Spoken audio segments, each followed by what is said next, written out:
महिलांना सगळ्या ठिकाणी संधी मिळतात. ते दिवस गेले आता की आम्ही अबला आहोत, आम्हाला सबला करा किंवा आम्हाला संधी द्या. आपल्याला प्रत्येक क्षेत्रात संधी मिळते, पण ह्या संधीचं सोनं करणं आपल्या हातात आहे. मला संधी मिळते, मला पुरुषांच्या बरोबरीने संधी मिळते, पण त्या संधीचं सोनं करताना मी माझा पॉइंट ऑफ व्ह्यू किंवा माझा अप्रोच बरोबर ठेवला पाहिजे. मला संधी हवी आहे, पण मी संध्याकाळी 5 नंतर थांबणार नाही. मला माझं कुटुंब आहे, मला माझं हळदी कुंकू आहे, मला माझं हे आहे. अशामध्ये जर आपण अडकलो ना तर आपण पुरुषांच्या बरोबरीने स्पर्धेत टिकू शकत नाही.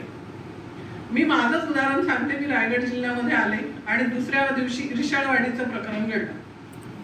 माझी जॉईनिंग झाली 17 तारखेला. 18 तारखेच्या रात्री ते गोष्ट घडली.